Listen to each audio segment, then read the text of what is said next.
Ladies and gentlemen, welcome to a special segment where we delve into the wisdom of a man who has captured hearts around the globe, not just with his charisma on screen, but with the depth of his thoughts off it. Today, we're honored to share insights from none other than the king of Bollywood. Namaskar. I'm a movie star. I'm 51 years of age. And I don't use Botox as yet. So I'm clean, but I do behave like you saw, like a 21-year-old in my movies. Yeah, I do that. I sell dreams, and I peddle love to millions of people back home in India who assume that I'm the best lover in the world. If you don't tell anyone, I'm going to tell you I'm not, but I never let that assumption go away. I've also been made to understand there are lots of you here who haven't seen my work, and I feel really sad for you.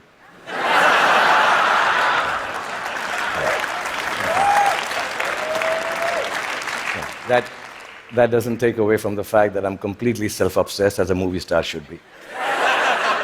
And that's when my friends Chris and Juliet called me here to speak about the future you. Naturally, it follows I'm going to speak about the present me.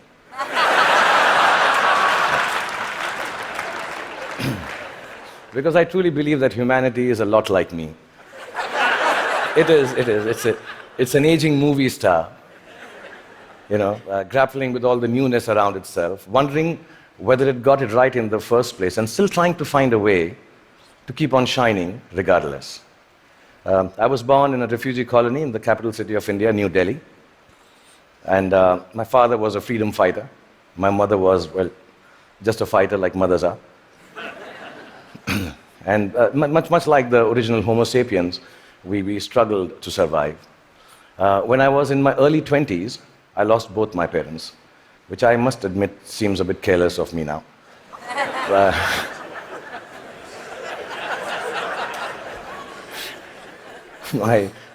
I do remember the night my father died, and I remember the driver of a neighbor who was driving us to the hospital. He mumbled something about dead people don't tip so well and walk away into the dark. And I was only 14 then, and I put my father's dead body in the back seat of the car. And my mother besides me, I started driving back from the hospital to the house. And in the middle of a quiet crying, my mother looked at me and she said, "Son, when did you learn to drive?" And I thought about it and realized, and I said to my mom, "Just now, Mom." So from that night onwards, much akin to humanity in its adolescence, I learned the crude tools of survival. And the framework of life was very, very simple then, to be honest. I thought, you just ate what you got and did whatever you were told to do. I thought celiac was a vegetable. And vegan, of course, was Mr. Spock's lost comrade in Star Trek. You married the first girl that you dated, and you were a techie if you could fix the carburetor in your car. I really thought that gay was a sophisticated English word for happy. And lesbian, of course, was the capital of Portugal, as you all know. That was it. So we relied on systems created through the toil and sacrifice of generations before to protect us. And we felt that governments actually worked for our betterment. Science was simple and logical. Apple was still then just a fruit, owned by Eve first and then Newton, not by Steve Jobs. Known for his unparalleled stardom and undeniable talent, Shah Rukh Khan is a name that resonates with millions. But beyond the glitz and glamour, he's a thinker, a philosopher in his own right, who has reflected deeply on the very essence of humanity, the fleeting nature of fame. So, let's take a moment to listen to Shah Rukh Khan as he shares his thoughts on these timeless subjects that touch the very core of our existence. And you said what you thought. Then in my late 20s, I shifted to the sprawling metropolis of Mumbai. And my framework, like the newly industrialized aspirational humanity, began to alter. In the urban rush for a new, more embellished survival, things started to look a little different. I met people who had descended from all over the world. Faces, races, genders, moneylenders. Definitions became more and more fluid. Work began to define you at that time in an overwhelmingly equalizing manner. And all the systems started to feel less reliable to me, almost too thick to hold on to the diversity of mankind and the human need to progress and grow. Ideas were flowing with more freedom and speed, and I experienced the miracle of human innovation and cooperation. And my own creativity, when supported by the resourcefulness of this collective endeavor, catapulted me into superstardom. I started to feel that I had arrived. And generally, by the time I was 40, I was really, really flying. I was all over the place. I'd done 50 films by then, and 200 songs. And I'd been knighted by the Malaysians. I'd been given the highest civil honor by the French government, the title of which, for the life of me, I can't pronounce even till now. So I'm sorry, France, and thank you, France, for doing that. But much bigger than that, I got to meet Angelina Jolie, yeah. For 2.5 seconds. And I'm sure she also remembers that encounter somewhere. Okay, maybe not. And I sat next to Hannah Montana on a round dinner table with her back towards me most of the time. Like I said, I was flying from Miley to Jolie. And humanity was soaring with me. We were both pretty much flying off the handle, actually. And then you all know what happened. The internet happened. I was in my late 40s, and I started tweeting like a canary in a birdcage. And assuming that, people who will peer into my world will admire it for the miracle I believed it to be. But something else awaited me and humanity. We had expected an expansion of ideas and dreams with the enhanced connectivity of the world.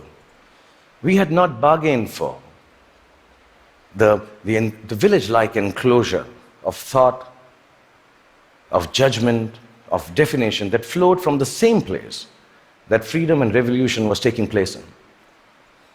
Everything I said took a new meaning. Everything I did, good, bad, ugly, was there for the world to comment upon and judge. As a matter of fact, everything I didn't say or do also met with the same fate.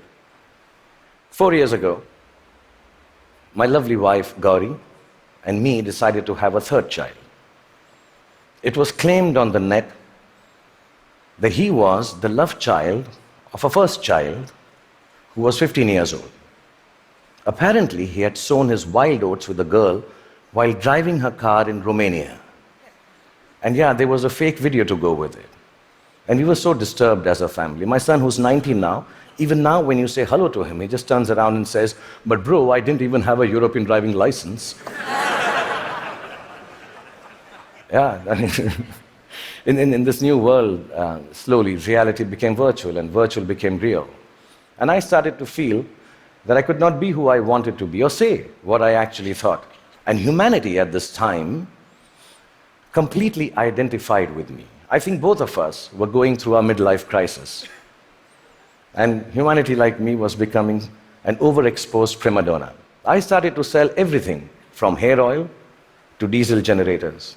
Humanity was buying everything from crude oil to nuclear reactors. I even tried to get into a skin-tight superhero suit to reinvent myself. I must admit, I failed miserably. And just an aside, I want to say on behalf of all the Batmen, Spider-Men, and Supermen of the world, you have to commend them, because it really hurts in the crotch, that superhero suit. Yeah, I'm being honest, I need to tell you this, yeah. Really. And accidentally, I happened to even invent a new dance form, which I didn't realize, and it became a rage. So if it's all right, and you've seen a bit of me, so I'm quite shameless, I'll show you. It was called the lungi dance. So if it's all right with you, I'll just show you. I'm talented otherwise, yeah. So it went something like this. Lungi dance, lungi dance, lungi dance, lungi dance, lungi dance, lungi dance, lungi dance, lungi dance, lungi dance, lungi dance, lungi dance, lungi. That's it. It became a rage. It really did. Like you noticed, nobody could make any sense of what was happening except me. And I didn't give a damn, really, because the whole world and whole humanity seemed as confused and lost as I was. I didn't give up then. I even tried to reconstruct my identity on the social media like everyone else does. I thought if I put on philosophical tweets out there, people will think I'm with it. But some of the responses I got for those tweets were extremely confusing acronyms, which I didn't understand. ROFL, LOL. Adidas, somebody wrote back to one of my more thought-provoking tweets. And I was wondering, why would you name a sneaker? I mean, why would you write back a name of a sneaker to me? And I asked my 16-year-old daughter, and she enlightened me. Adidas now means, all day I dream about sex. This is really, I don't know if you know that. And so I wrote back, WTF in bold to Mr. Adidas, thanking secretly that some acronyms and things won't change at all. WTF. But here we are. I'm 51 years old, like I told you, and mind-numbing acronyms notwithstanding, I just want to tell you, if there has been a momentous time for humanity to exist, it is now. Because the present you is brave. The present you is hopeful. The present you is innovative and resourceful. And of course, the present you is annoyingly indefinable. And in this spellbinding, imperfect moment of existence, feeling a little brave just before I came here, I decided to take a good, hard look at my face. And I realized that I'm beginning to look more and more like the wax statue of me at Madame Tussauds. Yeah, and in that moment of realization, I asked the most central and pertinent question to humanity and me. Do I need to fix my face? Really, I'm an actor, like I told you, a modern expression of human creativity. The land I come from is the source of inexplicable but very simple spirituality. In its immense generosity, India decided somehow that I, the Muslim son of a broke freedom fighter who accidentally ventured into the business of selling dreams, should become its king of romance, the Badshah of Bollywood, the greatest lover the country has ever seen. With this face. Yeah, which has alternately been described as ugly, unconventional, and strangely, not chocolatey enough. Yeah. The people of this ancient land embraced me in their limitless love. And I've learned from these people that neither power nor poverty can make your life more magical or less torturous. I've learned from the people of my country that the dignity of a life, a human being, a culture, a religion, a country, actually resides in its ability for grace and compassion. I've learned that whatever moves you, whatever urges you to create, to build, whatever keeps you from failing, whatever helps you survive, is perhaps the oldest and the simplest emotion known to mankind. And that is love. A mystic poet from my land famously wrote, Pothi padi padi jug bhaya, pandit bhaya na koi. Pothi padi padi jug bhaya, bhaya na pandit koi. Dhai aakhar prem ke, pade so pandit hoy. Which loosely translates into that whatever, yeah, if you know Hindi, please clap. Yeah, it's very difficult to remember.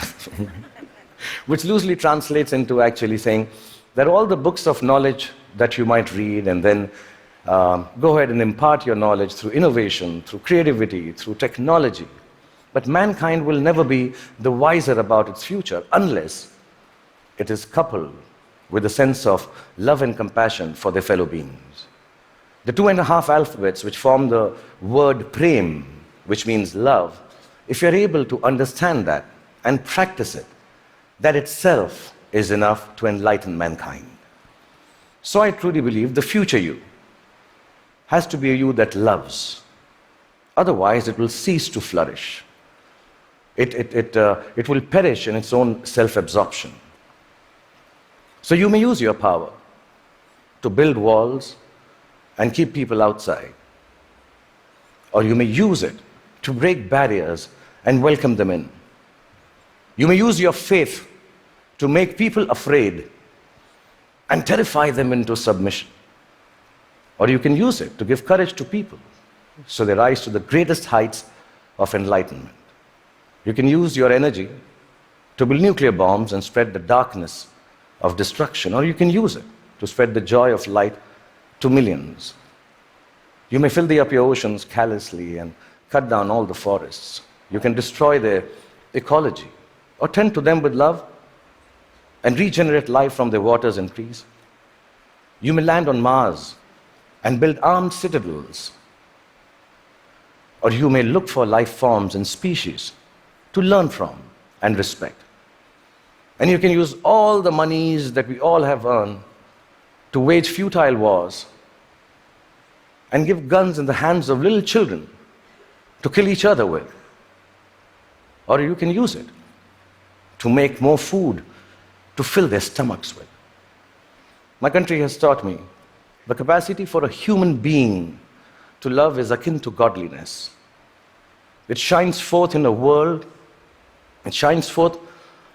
which civilization, I think, already has tampered too much with.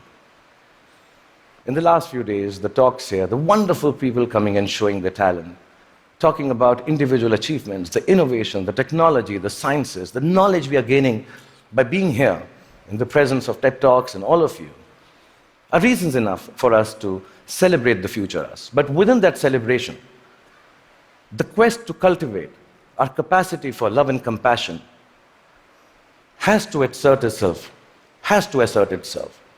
just as equally. So I believe the future you is an infinite you. It's called a chakra in India, like a circle. It ends where it begins from to complete itself. A you that perceives time and space differently, understands both your unimaginable and fantastic importance and your complete unimportance in the larger context of the universe.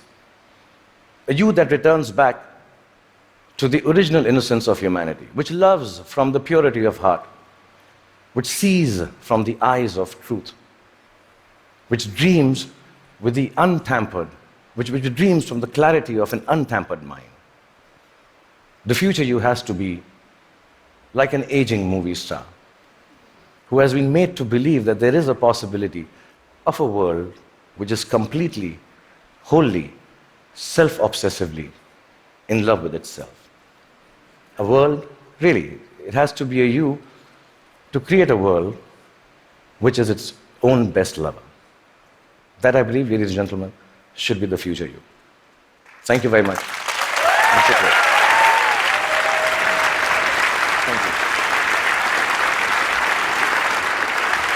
Thank you.